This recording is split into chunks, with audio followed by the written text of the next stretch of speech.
Hello, you wonderful people, and welcome to another episode of Crime Centric. This being a show where we talk about crime dramas that I watch. For today's episode, I'm going to talk about Season 1, Episode 3 of Wedding Season. A lot of really interesting things went down in this episode, so let's break it down. Well, first and foremost, I do love that we're opening up with Stefan's friends all being like, especially Suji being like, all right, we need to do something. We need to track him down. Obviously, it's like he's on the run. And I love that Jackson is the one that's not too stressed about it. Layla's like, no. Like, he's going to get in trouble for being on the run. Like, he's most likely going to end up in jail because of this. And it's like, Suji's like, oh, why don't we like try and like catfish him on like Hinge or something like that. And it was like, that's not going to...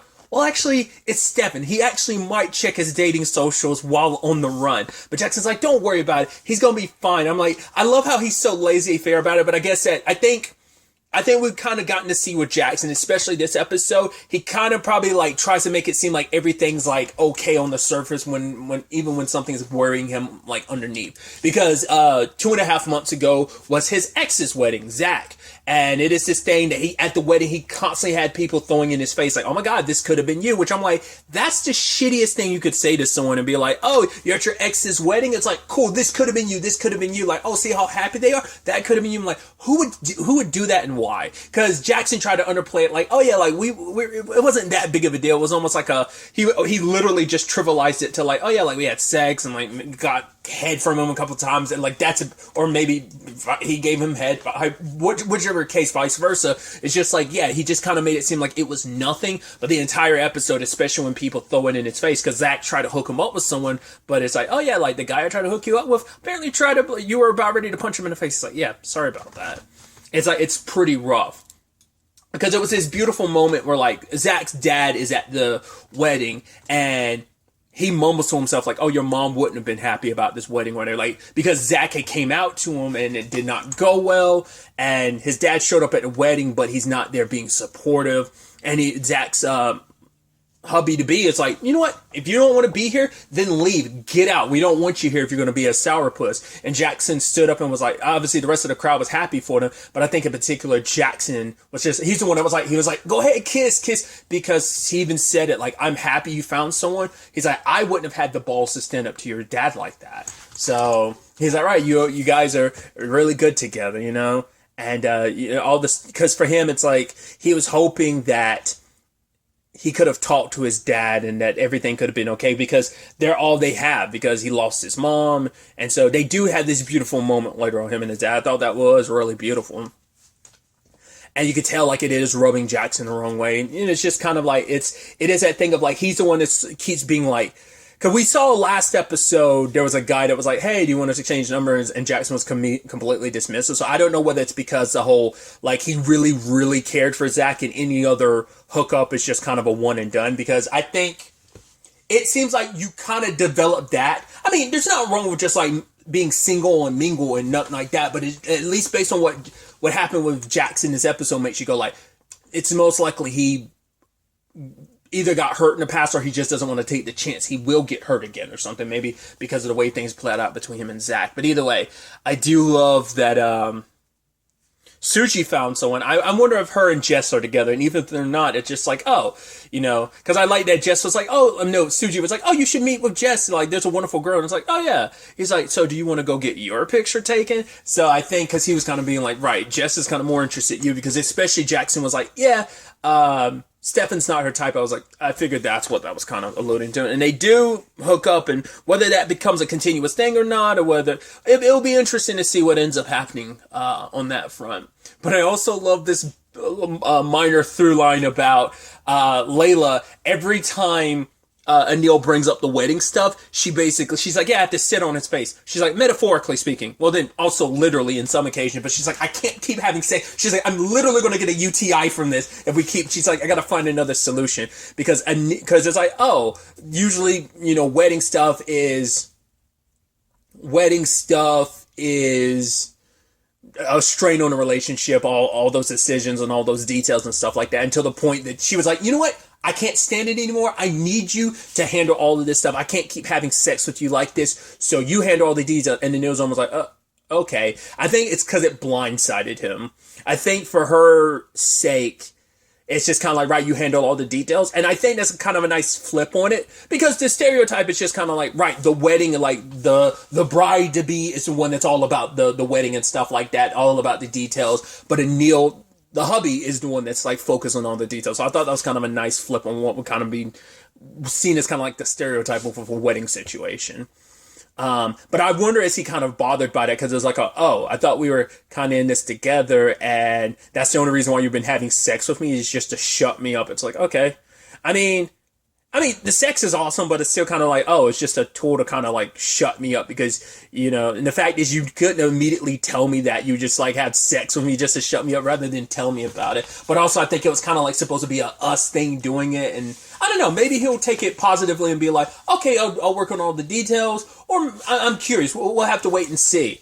I'm almost wondering, like, you know, having only seen this episode so far, just theorizing early on, I'm curious, are they not actually going to get married? Are we going to find out that, well, I mean, present day, they're still around each other, so the wedding might not have happened yet, so that might be a thing, or maybe they already did get married, and maybe their wedding is what inspired Stefan to go and try and crash Hugo and Katie's wedding. Maybe, maybe not. We'll have to wait and see. But speaking of all that, Katie does run into Zach's, specifically goes to this wedding because Zach's dad is there, which his dad is a lawyer. In fact, no, he's the Delaney family lawyer. That's why he's also here. So it's all about like Hugo's dad being like, okay, the prenup and everything. And I'm assuming that at first I was thinking it had to be about the prenup that Katie was all about. Because there's stuff in this episode, especially the ending, that feels like it could inform us a little bit more about who Katie is. We'll have to wait and see, but I'll get to that soon enough. But Katie breaking into the laptop made me go like, is that like, was that her changing the prenup?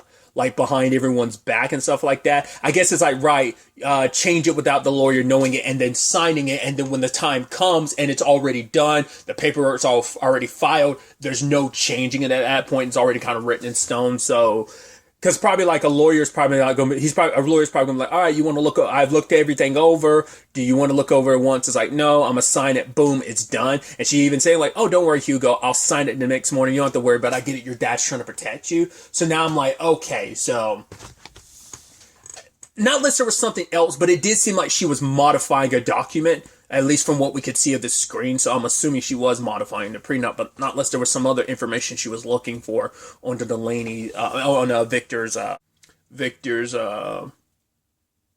laptop. But, and the sad thing is Stefan spent the entire wedding being like, focused on Katie. He didn't really mingle or anything. In fact, he didn't RSVP for the wedding. He actually kind of just showed up. And now it's like, oh, and the entire time he's focused on Katie, but Katie's like, right, I'm sorry, I gave you the wrong impression. I love Hugo. But he's like, no, especially because Suji added more fuel to the fire by being like, oh, the body language and stuff like that. And he's like, how do you know all this? She's like, YouTube videos. But it's like,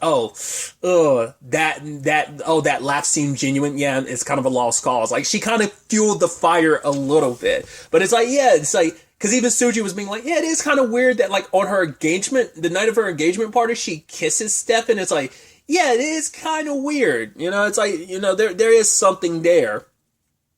And they hook up one more time, and Stefan starts asking the questions I'm asking to tell you. He's like, what are you, like, MI5, CIA, and stuff like that. Like, he asking those questions. I'm like, okay. And the fact is they're immediately throwing it out there. You're like, okay, so she's none of the above. So I don't think she is a spy. Correlating with the end of the episode, going ahead, since we're kind of in this spot, I think she's I think she's a con woman. I think she's a grifter. I think she plays the role of a wife, and she's basically stealing money from people. That's why she wanted to change the prenup, so that when her and Hugo ultimately do get divorced, she's able to take everything, like, or at least she can walk away at least half the money. I think that's probably like her scam, because the person who takes them at the end, I think that is like, either that's someone she was married to that she robbed of all his money, or it's part of, like, they could be a duo that's like, oh, this is their shtick. They like set her up. They like, I don't know if honey trap would be the right word. Maybe it is. But like, you honey trap someone, you get married to him, you get divorced, and then you like take all their money and you bounce. And either the guy that's taking them at the end is like her partner in crime that she ended up betraying and went on her own, or it might be a thing of he might legitimately be one of her previous hubbies, but he's someone she ran this scam on too, and he's like, now he's out for blood because maybe she typically does this to criminals, because criminals are people who can't really say anything, because it's like, cool, some of the money that she might have taken might be illegal funds, because she even says the Delaney family aren't who you think they are, so it might be like they might have some mob ties or something, and maybe that's what this is all about. That's where my mind is immediately. We'll ultimately have to wait and see. But she has this whole thing about how her and, circling back, after their little hookup rendezvous, it's like, right, because that's the thing, like, I think this speaks volumes about Stefan as well. It's like, you found her, like, breaking into the laptop of an unconscious guy. You could tell that she drugged him, yet he was so okay with it. And I'm like, why are you okay with that? Why are you actually willing to help her and stuff like that, too? But it's like, right, the experience of it, like, being so blinded by love, And so, but she's like, no, we can't do this again, but we can just be pals. Like, whatever I'm up to is too dangerous. I don't want you mixed up in it. I work best alone type of thing. That's where I'm thinking that I work alone type of thing comes from, because she did have a previous partner, but I think she's kind of flown the coop solo. So that's why I'm like I said, either the guy at the end is a former partner or he's just someone else she scammed, just like she was doing with, like, Hugo. Either way. There was that interesting conversation between Jackson and Stefan, where Jackson was saying, like, I don't know why you guys want to bother getting, tied down, like, basically for the rest of your life or something, like, committing yourself to one person. Because he's also the one that had that conversation early on. It's like, all right, like, basically love is a limitless resource, and you're able and capable of loving more than one person at a time. And then, like, literally his friend group, it was like Stefan, Layla, Suji, and Anil all kind of stood there with looks on their faces. And I don't know if that was kind of more so in response for Jackson, or maybe that was just kind of putting, like, their, because they are all very, I think, monogamous people. And so to kind of have, that was, I think, probably a very polyamorous perspective on things. And so maybe it kind of got them thinking about things of like, oh, maybe that's true. And then maybe kind of got some of the group thinking about their respective, like, relationships and stuff like that. I don't know. Just think that's kind of interesting, and it may just probably put things in a very different perspective. That, once again, they probably have a very, like, typical monogamous, like, perspective.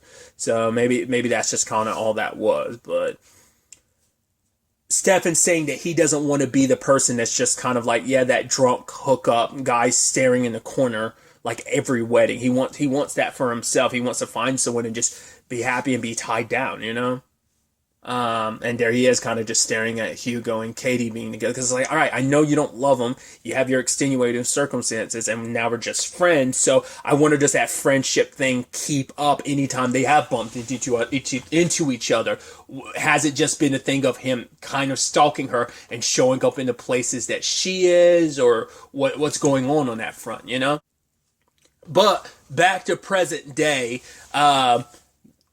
our duo is on the run from these people who are trying to kill them. And despite everything, like, once again, I said it last episode, I was like, wow, Katie's super mean. And I was like, yeah, like, the fact is that Stefan was right. And he's like, right, if we had just left when I said we should leave, she's like, well, we did. He's like, no, when I said it the first time. And it's just like, oh my God, we're getting shot at. And she's just like, I don't like you right now.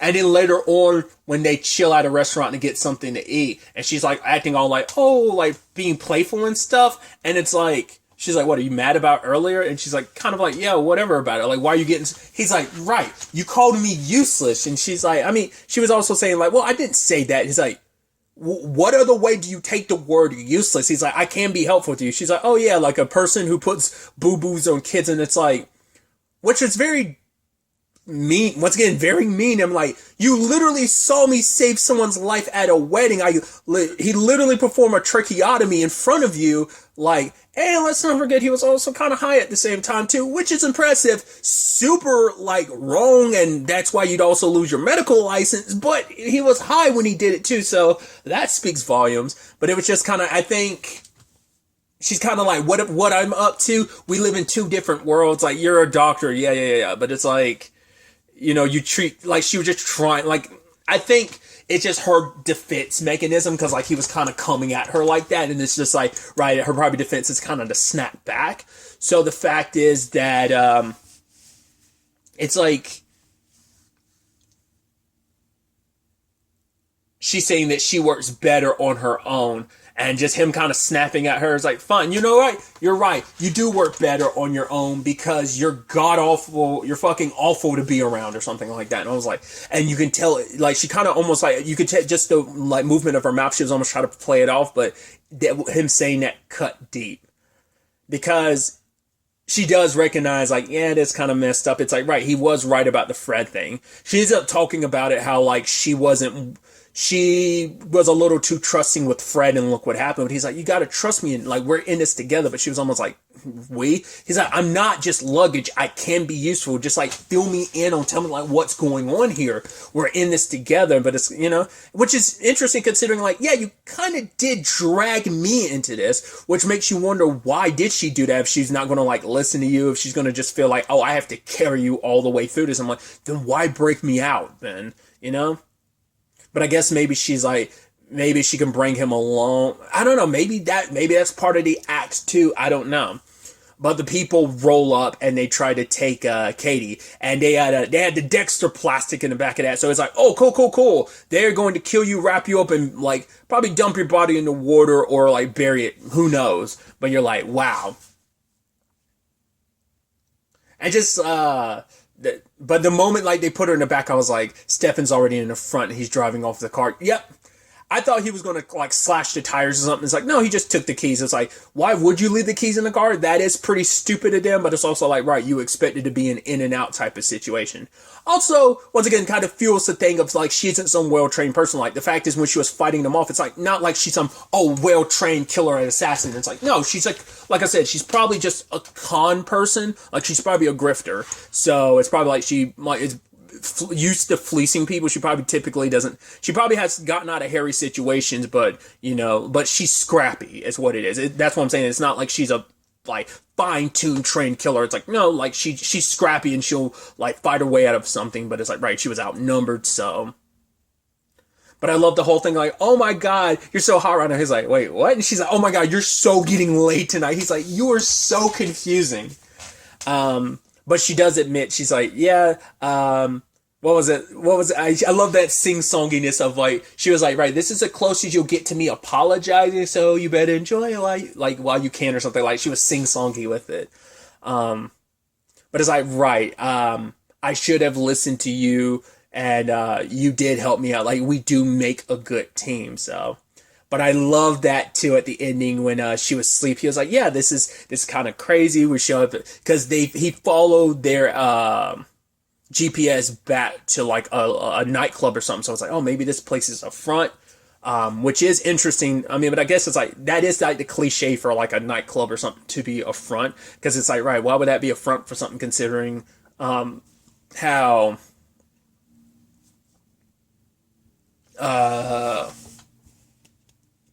loud it is and stuff, whatnot. But it's like, yeah, what I really loved is it's like, yeah, your friend Lila says, I know you're on the run, but like, come back to us or something like that, and put in the request for the song Call Me Maybe by Carly Rae Jepsen. I was like, I really, really love that. And Stefan was going to call them until they both got kidnapped at the end of the episode. So there's that. Now, something else I kind of got in my head this episode is the Metzen Donahue thing.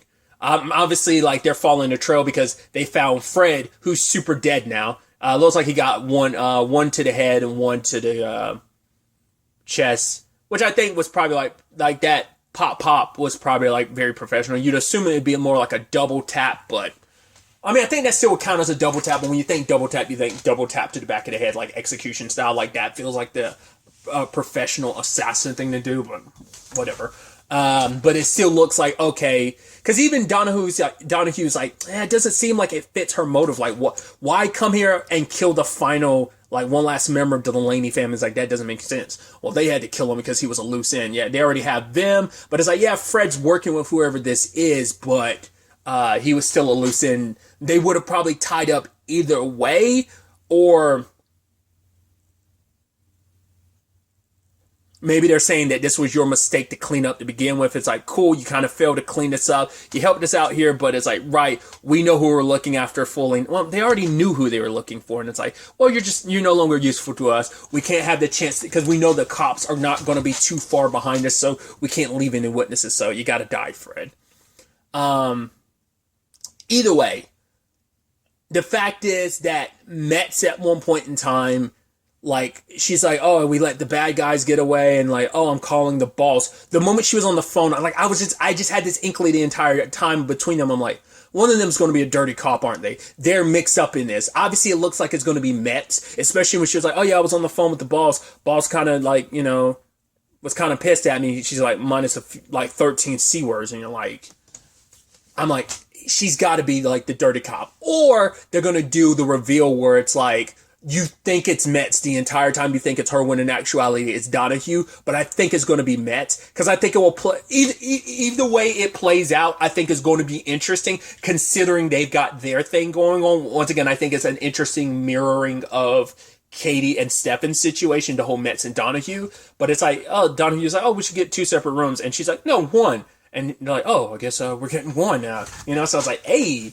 But I'm like I said, everything's early on, just suspicion-wise, it feels like it's Metz. But I wouldn't be surprised, like I said, if they try to twist that around and be like, no, it's Donahue. He's the one that's actually the dirty cop. We'll see. I think it'd be the interesting juxtaposition. The parallel would be to make it exact, like, oh, Katie's this mysterious person. She's got some stuff hidden, and that Metz would be the one. But I think the reversal of it would be like, Metz is more so the Stefan in the situation, and Donahue is the Katie. So, so we'll have to wait and see. But once again, what is this all about? Because even Katie's like, I have no idea who these people are. So maybe someone wanted the Donahue family, I said Donahue, the Delaney family dead. The question is why? Is this about some money? This has to be about whatever business they were mixed up in, and maybe there were competition that needed to be wiped out. Well, we still don't know at this point in time, but it's definitely going to be interesting to see where the next episode takes us going forward with all of this.